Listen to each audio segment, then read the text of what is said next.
What's going on, guys? I hope you guys are well. I hope you guys are staying safe. Guys, we've just had Terence Crawford v. Shawn Porter. And Terence Crawford knocked Shawn Porter out in the 10th round. I did predict that Terence Crawford will knock out Shawn Porter. But you know what? The fight was very competitive. It was very close. I thought it was a very good fight. You know, Shawn Porter really put it on the line. You got to give Shawn Porter a lot of respect. You know, he did very well. You know, he was doing very well in the fight. But the problem is with Shawn Porter, he always makes a mistake somewhere. Like we saw in the Broner fight towards the end, where he got knocked down. Then against Spence, he got knocked down. And now in this fight, you know, he got knocked out. I just think Shawn Porter is a guy that's really tough. He comes forward. He's very, very tough fighter. Got a great chin. He actually wasn't boxing reckless in this fight. He actually boxed really well. He was, I think, up on the scorecards. I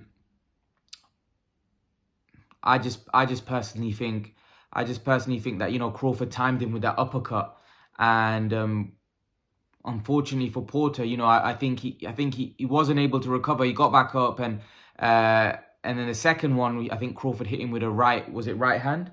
Right hand, and I think Crawford went down. Porter went down. I've never seen Porter hurt like that before. His legs looked all over the place, and I think his dad did the right thing to stop the fight, because, you know, Porter looked in a bad way. Like when he got up, his legs were wobbly, and I think Crawford was about to, you know, knock him out cold. So I think, you know, his dad saved him for another day.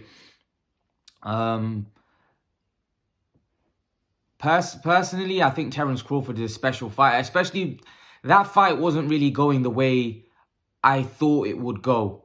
It definitely wasn't going, you know, Crawford was having trouble in there. But that's when you find how great a fighter is. And Crawford proved that he's a great fighter. You know, that's what great fighters do. Even though they may not be having the best of fight, they find something. They find that something extra. And that's what Crawford did. Crawford's the first guy to stop Shawn Porter. You know, a lot of you were saying Shawn Porter's never going to be stopped. Now, I don't want to hear any excuses, because I did say this, that if Crawford beats Shawn Porter, I don't want any excuses. You know, and even you know, the way it was started, like he was gone. I've never seen Porter hurt like that before. That was a brilliant performance by Crawford, you know, brilliant. Remember, a lot of you were saying there's no way, you know, Crawford knocks him out, and he did. Well, he ended up knocking him out. I don't want to hear any excuses. Crawford is a special fighter. He deserves his place on the pound for pound at the top, near the top, you know, behind Canelo and maybe Usyk, at least number 3, pound for pound. And to be honest with you, I thought, you know, I wasn't that impressed. I'm not saying it was Crawford at his vintage best, but, you know, like I said, at the end of the day, he got the knockout, and what makes this performance impressive in the end, even though I don't think it was that impressive, is the knockout, because he knocked Shawn Porter out. He was the first man to stop Shawn Porter, something that no one else could do. And that also came when he was in adversity as well, because let's be honest, I think Porter was up in the fight as well. So that's my assessment of what I saw. Salman, what did you make of the fight? I think it was I think Porter started really well. You know, I thought, and up until the knockout, I think Porter was fighting really well. But the thing is, with Porter's style and the way Crawford fights, it was just a matter of time until Crawford was, because what Porter was doing, he was just lunging in. He just kept lunging in, and eventually a counter just was sweetly timed from Crawford, and obviously he's hit him and he's gone down. It's just that sort of style with the way Crawford fights. Crawford is a very pinpoint, accurate counterpuncher. You make a mistake, he makes you pay. And basically, Shawn Porter made a mistake, he's been caught, and then, you know, we all know that Crawford, he's a very good finisher, and obviously he finished the job. And personally, I don't blame Shawn Porter's dad. Obviously, he's probably, you know, he knows him better than anyone else, and it was an unbelievable finish. If you look at the situation, it wasn't like Crawford was dominating that fight. You know, Crawford had to come up, you know, and show his class. and he proved it tonight. He's the first guy to stop Shawn Porter, and he's definitely on the pound for pound list now. But I still do want to see Crawford fight all the other guys like Garcia, Ugas, Spence, and any other top welterweights, maybe a Keith Thurman. Although I think Keith Thurman is past his best now. But I still those 4-5 fights, he needs to fight those 4-5 fights. And if he beats all them guys, right, then I would put him pound for pound number one. Personally, if he becomes undisputed at 147, in my eyes, he's pound for pound number one, ahead of everyone. So in terms of the fight, what did you make of like the first couple of rounds? And Porter, I mean, Crawford wasn't looking exactly great, was he? He was. I don't think no one looks great against Porter. Let's be honest. No fighter looks great against Porter, and this was no different. The only thing which made the difference was the ability of Crawford's counterpunching and him having pinpoint accuracy and having power, and that was the difference tonight. Without that, he probably would have gone the distance.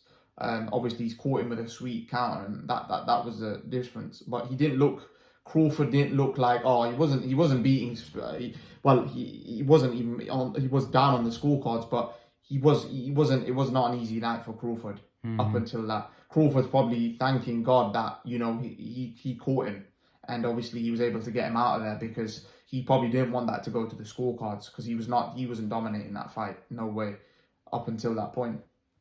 I don't think he wanted that to go to. I think Crawford was looking for the knockout, in my opinion. I think Crawford was starting to press the action a bit more, because he knew that this is getting close now. If I don't step it up here, I could be losing my title. So it wasn't a dominating performance, but at the end of the day, he obviously got the knockout in the end, which is the main thing. But I definitely say that Porter, Porter fought his heart out. He always does.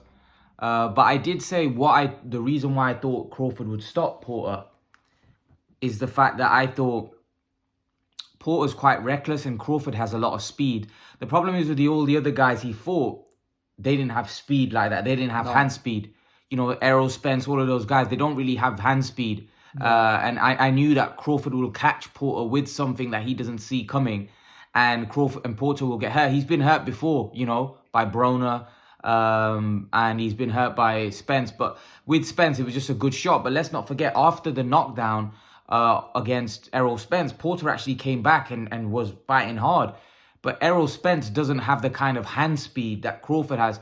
And that's why I believe that, when he got knocked down in that 10th round, and then the second round, second knockdown, I believe his dad was right, because Crawford has really quick hands. And Crawford will finish you up. Like, Crawford would hurt you, because Crawford's got such fast hands. And when he has his opponent hurt, he starts letting them hands go. And I think his dad knew that this is only going to get ugly. When he gets you hurt as well, he gets very, very confident. Yeah, and aggressive. It's a recipe for disaster. Like, if you get hurt by Crawford, and Porter was hurt. Porter was badly hurt. You could tell from his legs. I've never seen Porter that hurt before. When he got up from the second knockdown. Yeah, after the second knockdown, it could have either been waved off by the referee, to be honest, because it was just, he's probably on like count of 9 or something, and then obviously his dad just come in and said, listen man, we can't, because obviously he said yes, but his dad must know that, listen, he can't, I don't want to see him get knocked out cold here. What did you make of the stoppage? Because there's obviously online, there's a lot of people that think the stoppage was very premature. Listen, let's be honest, I don't know, how long was left in the round? I can't remember. You've got to look at all these things. He's gone down twice, which he's never done in a round before. What was going to happen? Let's really be realistic about it. Yeah, he might have scraped through the round, but you've got to realize, after you've been dropped twice, you're not winning the fight anymore. He's not up on the scorecards, and he was very badly hurt. So his dad's probably thinking, if I let him carry on, he's probably going to get knocked out viciously here. Look, when you go down twice, you most likely lost. Let's be honest. In one round, if you go down twice, how many fighters get dropped twice in a round and then come up back to win? Very, very few fighters, right? And his dad knew that. He's fighting a guy that's vicious. His counter punches are relentless and they hurt, and he punches really hard. Plus, there was 2 more rounds as well for Crawford to that round, damage. I personally think if he did continue, he could have been out cold, and I don't think Kenny. Yeah, Porter, I don't think that's Kenny, what I think. I don't think Kenny Porter wanted to see that, because once you've gone down twice, you're probably going to get stopped, basically. Because if you can't recoup from the first one and you've gone down twice, you most likely unless there's like 5 seconds left, then maybe he thought, but he probably thought there was way too much time in the round and Crawford was gonna like just go gung ho on him, and obliterate him. But yeah, I think he made the right decision personally. Because what would you rather see Son go out cold? I don't think he wanted. I think that's what I know his dad said at the end that his preparation wasn't right, but I personally think the reason why his dad stopped the fight, because his dad obviously knows his son better than anybody else, and I think his dad saw his legs, and his dad was saving him from being knocked out cold. Because when you stop a fight like that, it gives people, oh well, that was a premature stoppage. If the fight had gone on another a minute or so, or even if he had come out the next round, Crawford knocks him cold, then that basically is not a good look. And most importantly, ruin his career as well if he was to get knocked out. No, but even if it's, forget about ruining his career, his dad's not thinking about it. It's his dad. He's thinking about it. I don't want my son hurt, in there. So that's why the reason why his dad stopped the fight, because he could see that his legs weren't right, and he didn't want to put. He knew the direction of what the fight was. Exactly. He didn't want to put his son in a situation where he gets knocked out cold. That's what his dad didn't want to do, because it was quite obvious Porter was badly hurt. He didn't recover from the first knockdown. I think if he had got through the round with just the one knockdown, I think his dad would have allowed it. But as soon as he went down twice, his dad just kind of he could see what was going to come. So he just thought, there's no point. What's the point of him having to take the damage? I'd rather just stop it now, because he's going to get knocked out. There was enough time in the round and Crawford was going to finish him, so there was no point. It's like when something's going to happen, but you still let it go on. He wasn't going to do that in this situation. And I think, personally, Kenny Porter's done a really good job. I think he's made the correct decision. In a big fight like that, sometimes you let the emotions get the best of you, but he didn't. He knew that, listen, he's gone down twice. And he said it at the end, it was an easy decision for me to make. It was an easy, because he's like, I know Shawn. I know him. And I know Terence as well. He went with him to the Olympics, so he knows how good Terence Crawford is. So he knows both fighters, and he knows that how much each person can take. And he realized that, listen, I'm not. He just said, I'm stopping the fight, and he stopped it. I think it was definitely the right decision as far as I'm concerned. I think the fight was only heading in one direction. Like I said, the other guys that knocked Shawn Porter down, they weren't able to get the finish because they didn't have the speed, the timing, and the accuracy as Crawford. I think if you get hurt with a fighter that's fast of hands, you're in big trouble, because remember, they're not going to really let you off the hook. I just think when you get hurt against a guy that's really fast, yeah, it's a recipe for disaster, to be honest with you. I will say this though, like after watching that fight, after watching Crawford v Porter, I do think someone like Marcus Maidana in his prime would have given Crawford all kinds of trouble. Because the problem is with Porter, and we haven't spoken about this, is Porter's a good fighter and he's relentless and he comes forward. Although today I don't think he was coming as forward and as aggressive and relentless. Porter, the thing that I think stops Porter from being an elite fighter, he doesn't have punching power. He doesn't have huge punching power. Like, his punching power is respectable, but it's not with the style that he's got. And I think Ricky Hatton had this kind of problem as well, that they don't have big punching power. So when they're coming forward, they're not really able to dent their opponent. Yeah, they're strong, physically strong coming forward, but they don't have punching power. And when you don't have punching power, that's a big for me, for this particular style, that's not great when you don't have punching power, because you can't really hurt. Like, how many times have you seen Porter knock somebody out cold or put somebody down heavy? Like, he very rarely hurts the top guy, like the top guys, and even some of the guys that he stopped, he mauled them, rather than knocking him out with a big punch. And Porter doesn't like that, but Maidana, he did have a big punch. Maidana had the kind of power to really put someone out. He had huge punching power. And someone like Maidana may have been a huge problem for Terence Crawford. After watching that, what do you think? Yeah, obviously, Maidana, the difference is obviously he can punch, and obviously Porter can't. So obviously Crawford's chin would have been tested. But let me tell you what, I wouldn't mind seeing, although I think Crawford would win, I wouldn't mind seeing Danny Garcia, because let me tell you something, Danny Garcia doesn't have any less punching power than Marcus Maidana, and that's for sure. You know, that. But thing is, man, the difference is with Maidana and Danny Garcia is Maidana was a pressure fighter. Danny Garcia is not really a pressure fighter. He's a counter puncher, so he's looking for one big swing, right? Whereas Maidana would bully you, and Maidana wouldn't care what's coming back. Maidana just doesn't care. You know, he don't care. He's never been knocked out before. He just doesn't care. So Maidana would basically just rough Crawford up and look to hit him with it. And like I said, Maidana has the kind of punching power where he could knock you cold. Like, he has that the kind of punching power that I won't say he's like. I don't think he would knock Crawford cold. Let's be honest. I think he could hurt and knock him down. Yeah, he could knock him down, but I don't think he'd knock him cold, because he wasn't able to knock Broner cold. So. Yeah, but Broner has a good chin, but not better than Crawford. Okay. Put it this way. Put it this way. Who else has been able to knock Broner down? He's fought Mikey Garcia, Pacquiao. He fought all those guys. Porter. Who was able to knock Broner down? Pacquiao had him out, man, really. Pacquiao, he was all over the place. He's about to get stopped in that. Nah, but bruv, Broner was getting... But the difference is Maidana ragdolled Broner. He literally... And that, remember, this is very important to remember. When Maidana fought Broner, Broner was undefeated. Remember that. Broner was heavily favourite in that fight. And Maidana was fighting a very confident Broner, undefeated Broner. And he literally ragdolled him. He literally bullied him and battered him and dropped him like 3 times in that fight. You know, when these other guys fought Broner, he was lacking confidence. He was like, you know. So I definitely think Maidana was a very, very dangerous fighter. Very, very dangerous fighter. And just look at the fight that Maidana... I know styles make fights, but look at the fight that Maidana had with Broner. And look at the fight that Porter had with Broner. Easily, Maidana was battering Broner every round. You know, I think Maidana won that fight 120, 107 or something. You know, so... I definitely think that Maidana had the kind of power to really, you know, really hurt Crawford, you know. Maidana had serious punching power, and stylistically, I'm talking styles make fights.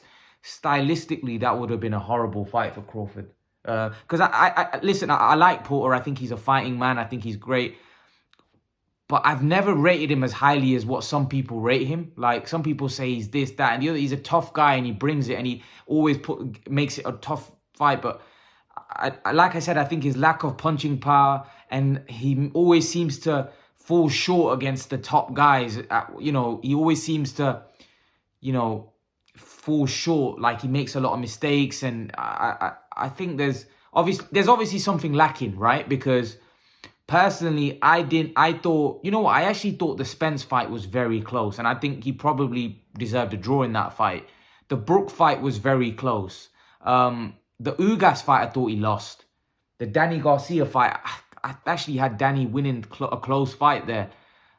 And yeah, so when I look at his career, I feel like he comes up short, even though some of the times he's got the decision, like, you know, Ugas and Garcia. I think he comes up short, you know, majority of the time. But yeah, what do you want to see next then for Crawford? Well, there's loads of fights for him. Danny Garcia, if he can't get any of the other guys, fight Danny Garcia. We can't see him moving backwards now. You know, fighting like Josh Taylor or something. I don't want to see that fight. I wouldn't even wake up to see Josh Taylor versus Crawford. You know, he's just knocked out a full-fledged welterweight. That's for all the other good welterweights. If he ain't going to be fighting Spence, Ugas, Keith Thurman or Danny Garcia, no one cares.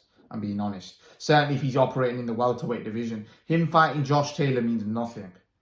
If he's not going to fight another top welterweight that's going to bring it, and that's, you know, 4 elite guys, he isn't going to get no credit. Because if he just thinks now that he's the best fighter in the welterweight division just by beating Shawn Porter, nah. You've got to beat all the top. You've got to clean out the division. Then you become the best of your... you know, of the guys that were in your kind of division. Till you've cleaned everyone out, you're not the best. Simple as that. You can't be the best by beating one guy, one top guy. You know, like even Spence, he still needs to fight Keith Thurman. He still needs to fight Crawford. He needs to fight all these guys. These fights need to be made. Simple as that. But right now, Crawford isn't the best at 147. until he beats all these guys one after the other. Because you've got to realize, once you keep fighting enough good fighters, you might have a slip up. You know, this was his first hard fight at welterweight. The one it wasn't going his way, and he showed his class, and he was able to stop him. Can he do that against Spence? Can he stop Garcia? Can he do it against these guys? If he's down against those guys, will he be able to knock those guys out? Because those guys are rated a bit higher than Porter, let's be honest. Even Keith Thurman's rated higher than Shawn Porter. Do you know what Terence Crawford said? Terence Crawford said, I don't even want Shawn Porter, I want Keith Thurman. Because he probably knows deep down that Keith Thurman is a little bit better than Shawn Porter. You know, although maybe he isn't now, because obviously he's been out and, you know, no one really rates him now after that Pacquiao. Salman, what you've also got to look at is Shawn Porter was a... Although obviously that was a great win, I even said this, that I thought Crawford would knock Porter out because... I thought Crawford would knock Porter out as well late. Because I'll tell you why. Because Porter's been in a lot of wars. He's had a lot of fights against, like they say, he's fought every top welterweight of this era. Yeah. You know, so the problem is with Shawn Porter is that he's been in a lot of wars. He's been in a lot of tough fights.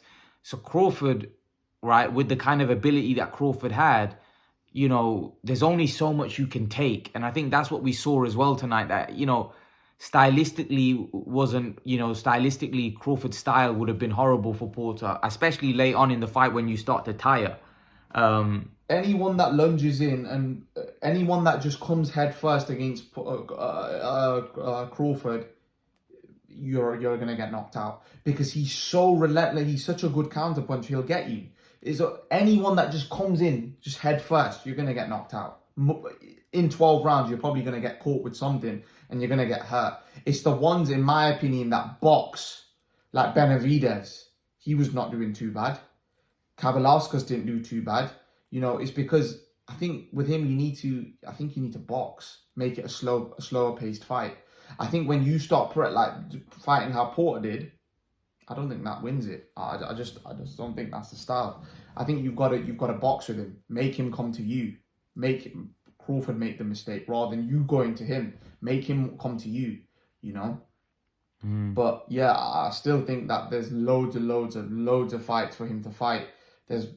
Look, I've named like 5-6 welterweights. That's another 2-3 years of opponents. So I don't want to see him fight Josh Taylor. You know, if he fights Josh Taylor, I'm not going to be impressed at all. Because he fought Shawn Porter. That doesn't mean you're having the next one easy touch. The next one has to be even harder fight. Thing is, Josh Taylor's a good fighter. There's no doubt about it. But I don't really, after fighting Porter and then stopping Porter, not like as Max Kellerman hit the nail on the head when he said, nobody thinks that Josh Taylor beats Terence Crawford, right? Nobody thinks that Josh Taylor beats Terence Crawford. It's not really a fight that anybody would want to see because of the fact that, and there's no disrespect to Taylor, it's just the fact that nobody really thinks that he wins that fight. And we need to see Crawford now in fights where we actually think the other guy is a 60-40 fight or a 55. Like anyone that goes in the ring with Crawford, right, is probably going to be an underdog, right? But the other fight that I would like to see, Salman, and I'd love to get your opinion on this, Terence Crawford beat Jermell Charlo. That's a great fight. That's a dangerous fight. Obviously, it depends on what weight that fight is. 154. 154, they're quite bigger, man. That guy's quite big. Like, he's big. He's like a lot bigger and stronger than even someone like a Porter. But in terms of boxing ability, come on, man. But yeah, but Jermell Charlo's a better boxer than Shawn Porter. I don't think he's probably a better boxer. And he's a big puncher. And he's big puncher as well. If he catches Crawford, that could be night-night. But I don't know. It depends. I don't know what weight that fight would be 154, man. He's a champion. He's got 3 belts at 154. Is that the guy that just had a hard fight against Castano? Yeah, that guy, Jermell Charlo. Personally, but I'm going to be honest, I think Crawford would beat him. Personally. Because I just think Crawford's pedigree is just a lot better. Crawford's more skillful and he's just got better pedigree. Charlo's got big punch and he's very... I don't think Charlo would beat Terence Crawford. I just think that... I think a lot of people would agree that Terence Crawford's the better boxer and way more he's better boxer, but Jermell Charlo's big and strong. And he's a big puncher, and he's a better boxer than Porter. Trust me.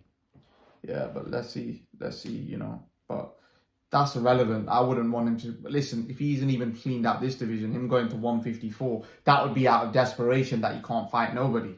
And let me tell you something, Jamel Charlo ain't fighting. Do you seriously think if they say to Jamel Charlo, Terence Crawford next, he's gonna take that fight? Yeah. Why? He wouldn't take it.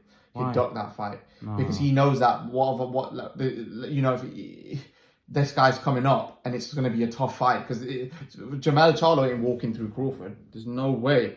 There's no way. He knows that's going to be a hard fight, and he could probably. I think he loses that fight. But let's see. I don't think he's going to fight Jamel Charlo. I think he's gonna. If he's going to fight, he's going to fight someone. So another good welterweight, but maybe this has scared all the welterweights away now. Maybe that's because Spence, was Crawford put it on Spence. He's like, he needs to get his tail out of his, you know what. So at the end of the day, he put it on Spence today. Spence was there. Spence was at the fight. Leonard Ellaby was at the fight. All the other guys were at the fight. And then Crawford said, "You want to come to my fights now? Why?"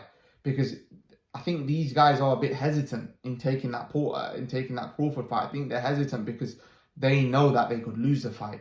Like Spence against Crawford, there's no reason why Crawford can't win that fight. A lot of people will say Crawford will beat him.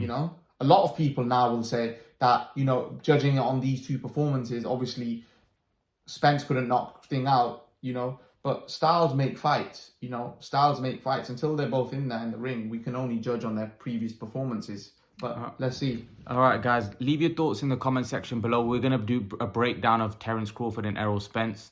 Leave your thoughts and let me know what you think about the fight, and we'll see you guys in the next video. Peace.